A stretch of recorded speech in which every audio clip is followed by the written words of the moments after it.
Estamos no final de maio. A estação chuvosa acabou de passar. Ainda assim, de manhã cedo, a umidade cobre tudo e cria um cenário fantástico, atemporal. O vento sopra com força e o sol esquenta bem devagar. Na verdade, faz frio no alto da serra. Aos poucos, a névoa vai sumindo e começamos a enxergar tudo em volta.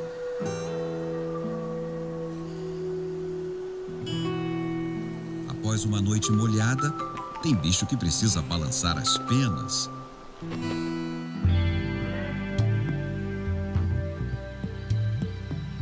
Nesta expedição, conhecemos um lugar único, especial.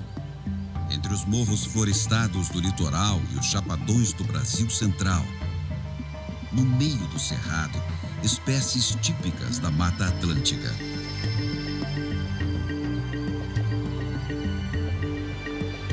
Um lugar de paisagens monumentais e de seres misteriosos e raros. Berço de um dos rios mais importantes do Brasil.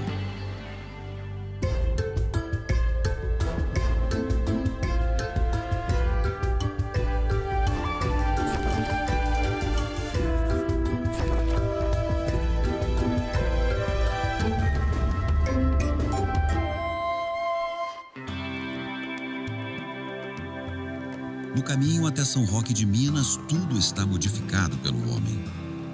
E só vemos plantações, silos e sedes de fazenda. Mais perto do nosso destino, uma serra surge no horizonte e se destaca na cidade, como uma fortaleza natural. No sudoeste de Minas Gerais, perto da divisa com o estado de São Paulo, fica o Parque Nacional da Serra da Canastra.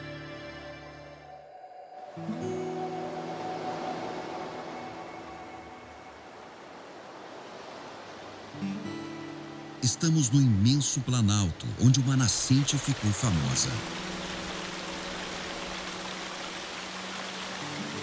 Depois da criação do parque, em 1972, virou símbolo de um dos rios mais emblemáticos do país.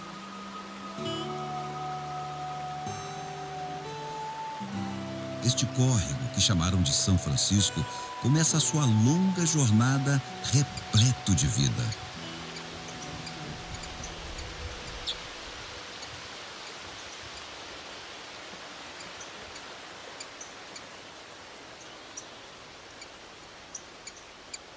Um pequeno grupo de sabiás do campo fica por ali, à espera de alguma coisa. Um inseto, talvez. Um fruto. Outra coisa, quem sabe.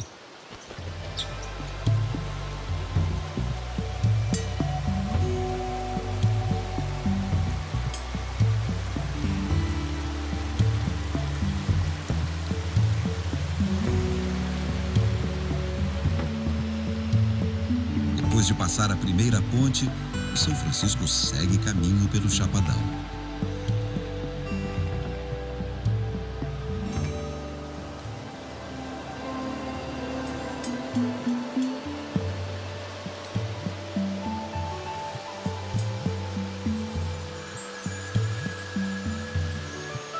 Em meio ao solo rochoso, encontramos uma vegetação diversa de grande beleza.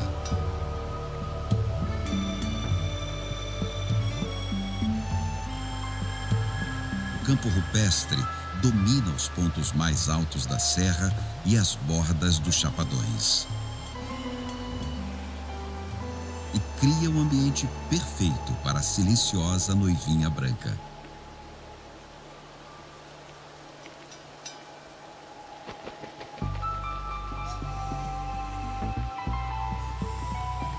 Aqui as árvores são escassas e atraem uma grande variedade de pássaros. Um bando de chupins do brejo fica de arbusto em arbusto à procura de frutos.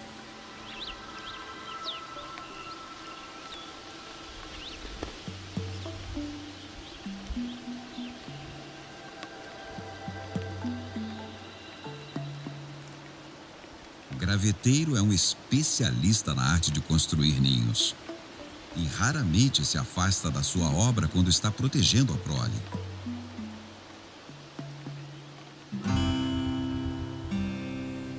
Entrando pelo chapadão, o relevo se torna mais suave e as gramíneas dominam. O Campo Limpo cobre boa parte do Planalto. Neste ambiente, os cupinzeiros são lugares estratégicos e neles observamos cenas do cotidiano de várias espécies. 2 carcarás, um casal provavelmente, numa coreografia musicada que deu nome à espécie.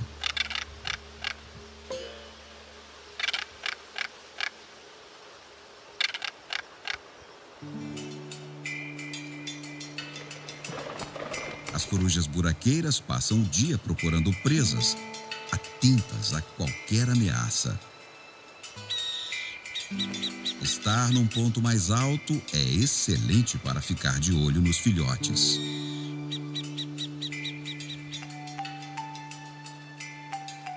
Os periquitos reis se adaptaram tão bem a este lugar que escavam os ninhos na parte superior desses montes duros como tijolo.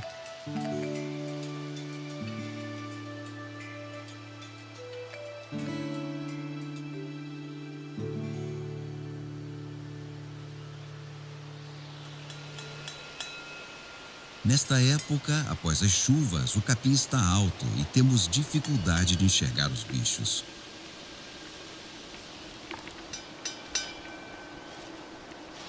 Até uma ave grande como a ema consegue desaparecer.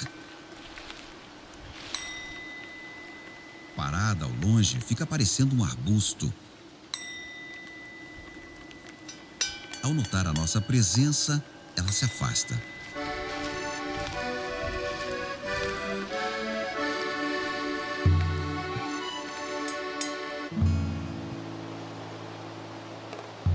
A gente quase o confundiu com um cupinzeiro baixo. Seus chifres parecem até um galho seco. Para encontrá-lo, precisamos de sorte e atenção. Um jovem veado campeiro se deliciava no alto da colina. Mesmo solitário, parecia seguro no meio do capim. Caminhamos atrás dele com todo o cuidado. Ele não demonstrou medo. De vez em quando olhava em nossa direção, mas logo voltava à procura de comida. Como uma flor, que pelo jeito deve ser seu alimento preferido.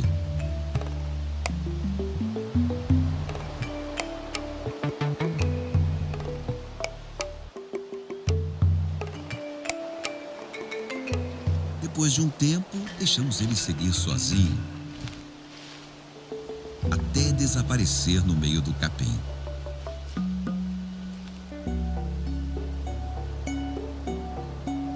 Neste trajeto, ao olhar para longe, percebemos pequenas covas em série, parecendo um cemitério abandonado. Os murundus são resquícios de cupinzeiros antigos, erodidos pela chuva e pelo vento.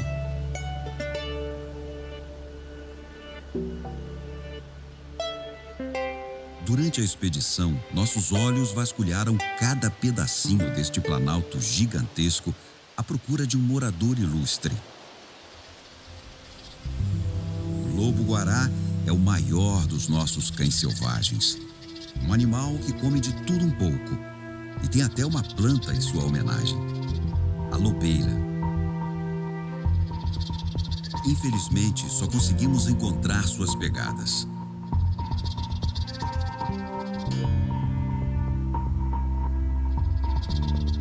Muitos outros animais passam por aqui em diferentes horas do dia. Na estrada encontramos uma cobra de vidro, que de cobra só tem o nome. Na verdade, este bicho é um lagarto sem patas, que escolheu este lugar para pegar um pouco de sol antes do final do dia.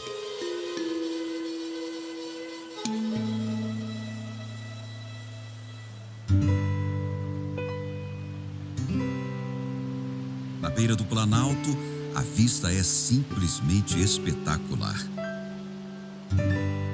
Uma serra com paredes íngremes, o Chapadão da Babilônia.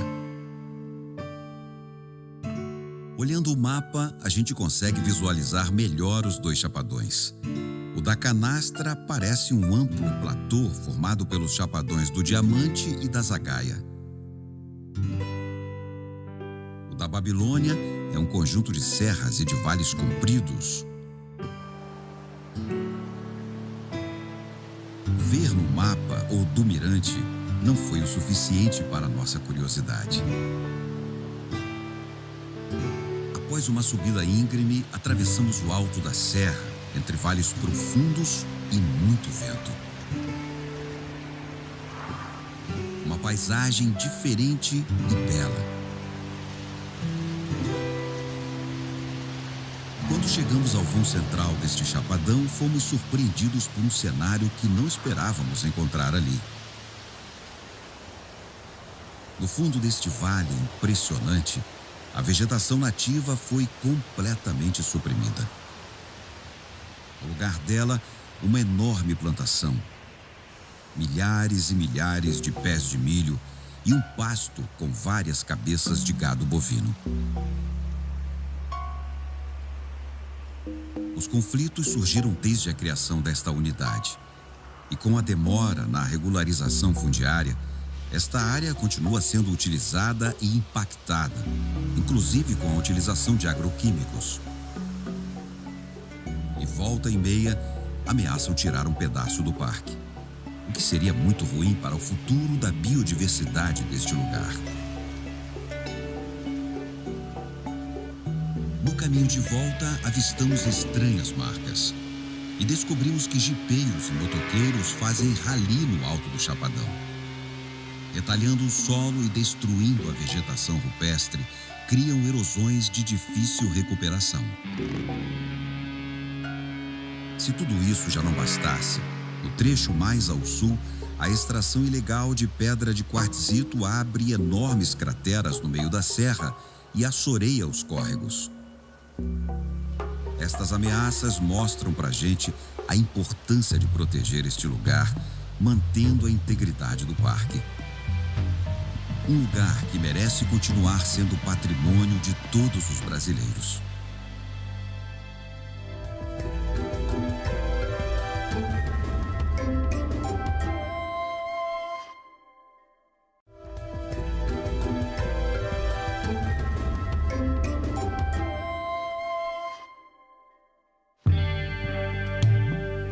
O Parque Nacional da Serra da Canastra protege uma área de quase 200 mil hectares, com vales e chapadões impressionantes. O formato meio quadrado desses paredões de pedra pareceu aos primeiros europeus que vieram aqui lembrar uma canastra gigante, uma espécie de baú ou cesta alta que era utilizada para transportar coisas.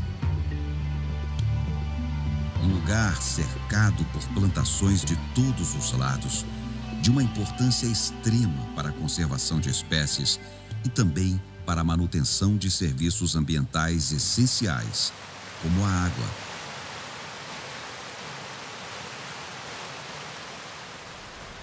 Aqui, as chuvas caem somente durante 6 meses, mas são fundamentais para realimentar rios e aquíferos. As chapadas e o cerrado são como um enorme sistema de captação de água. Praticamente toda a água do Rio São Francisco nasce no Cerrado, a caixa d'água do Brasil. Nele brotam as nascentes de 6 das 8 principais bacias hidrográficas do país. O parque fica no divisor de águas de 2 dessas bacias. De um lado, a do São Francisco, do outro, a do Rio Paraná. E tem mais de 1000 nascentes, córregos, rios e ribeirões. No Chapadão da Canastra, conhecemos o córrego dos Rolinhos. De águas limpas e oxigenadas, repletas de pequenos peixes. Este curso d'água é um dos principais formadores do Rio Santo Antônio, afluente do São Francisco.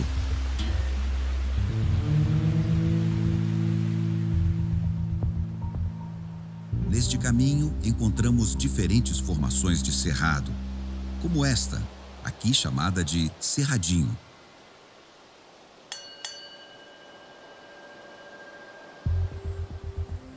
No meio do platô, observamos umas ilhas de mata.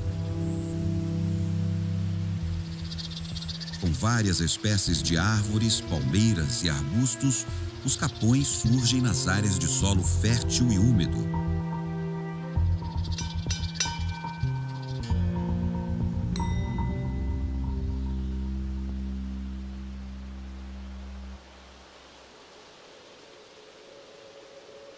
Nesta rota, avistamos um casal de carcarás com um filhote grande. Ele deve ter nascido na primavera passada e, apesar do tamanho, ainda depende dos pais para tudo. O período chuvoso que passou deve ter sido fundamental para o sucesso reprodutivo de várias espécies do parque.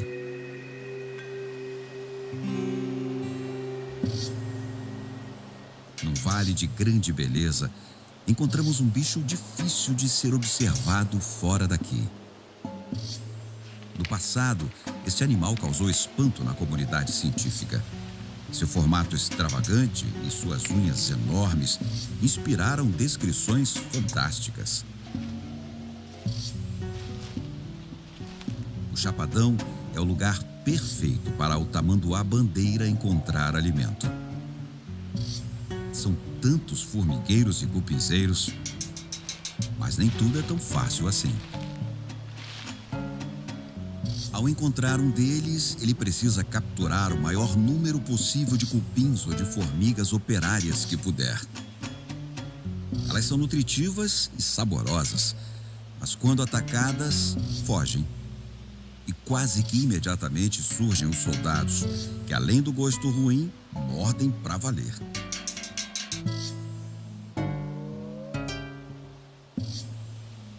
Por conta disso, os tamanduás ficam menos de 1 minuto em cada lugar e estão sempre em movimento à procura de um novo formigueiro ou cupinzeiro, como esta mãe com o filhote nas costas. Ela não estava nem aí pra gente e caminhava quase sem parar. Mas o filhote era pura curiosidade. No mesmo local, observamos outros indivíduos. 2 machos, um adulto e um jovem. É fantástico encontrar tantos animais no mesmo local em plena luz do dia. A visão deles não é das melhores, mas o olfato é excelente. Ao perceber a nossa aproximação,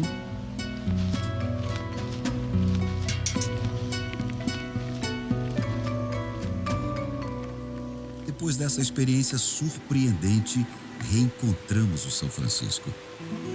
Após atravessar uma parte do Planalto e receber as águas de mais de 100 nascentes, o rio já está mais caudaloso e desce cercado pela mata ciliar. Essa mata tem um papel fundamental. Além de proteger o rio como um grande filtro, serve de abrigo e de habitat para diversos animais e forma um imenso corredor por onde várias espécies de grande e médio porte se deslocam pelo cerrado.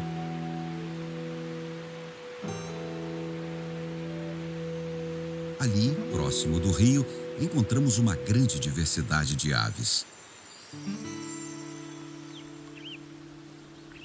O raro bico de veludo é visto em arbustos baixos, aos pares ou sozinho. A Maria Preta de Topete tem um território bem definido à beira do rio. O canário da terra desce no chão atrás de sementes de capim.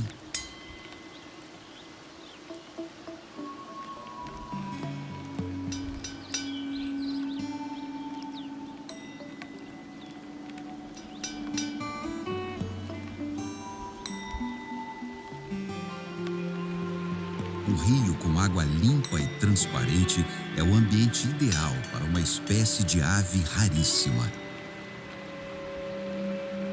Em diferentes momentos e rios, encontramos este pássaro, que fugia de imediato. No último dia da expedição, voltamos ao São Francisco na parte alta. Perto, nem sinal dele. De repente, vimos um pato descendo o rio ao longe. Ele vinha sozinho e com um mergulho sumiu da nossa vista. Quando achamos que tinha fugido mais uma vez, apareceu na nossa frente.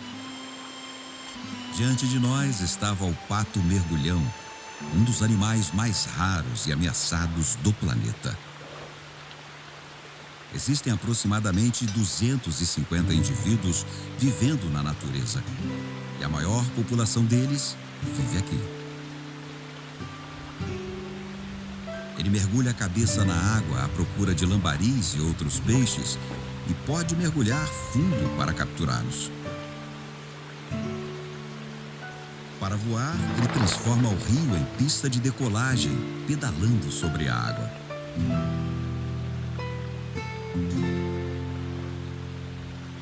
Quando cansa de ficar molhado, ele sobe numa pedra e cuida da plumagem. Tira o excesso de água e lubrifica as penas.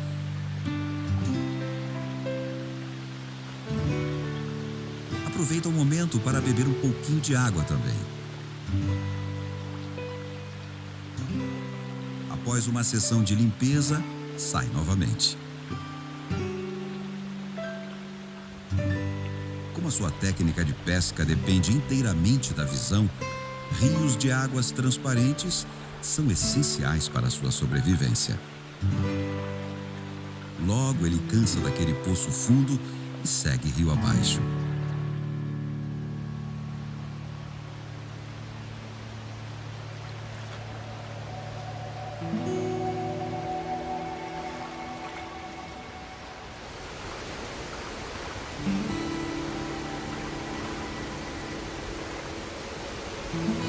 Após esse trecho de calmaria e uma piscina natural, o rio vai ficando majestoso e desce por cachoeiras e fendas impressionantes.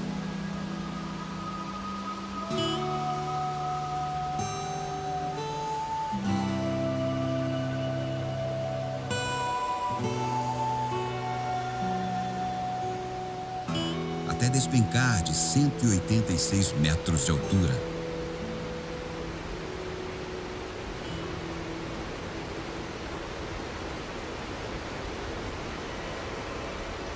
A casca d'anta cria com sua potência um clima próprio. Em volta do poço profundo que a força da água construiu, a umidade é total. E corre sempre um vento frio, uma névoa molha tudo o tempo inteiro. E vemos hoje a mesma imagem descrita por um naturalista francês em 1819. Não se precipita com rapidez, mas apresenta uma bela cortina d'água branca e espumante que se derrama lentamente e parece formada por grandes flocos de neve.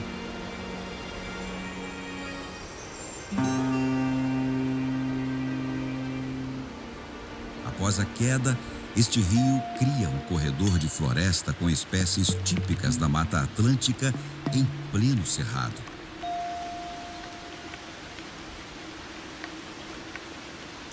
Como o palmito jussara, seus frutos pequenos e carnudos servem de alimento para diversas espécies de aves e mamíferos. E um gigante pré-histórico que pode chegar até aos 5 metros de altura, o samambaiaçu. A presença dessas espécies aqui mostra claramente a importância dessas matas na conexão do cerrado com outros biomas. Neste ambiente, encontramos também uma grande quantidade de borboletas. Grandes e belas, neste período, elas estavam por todo lugar. O Rio São Francisco segue então para fora do parque e ganha o mundo dos homens atravessando estados, cidades, fazendas, represas e cânions, até desaguar no Oceano Atlântico 2.800 quilômetros depois.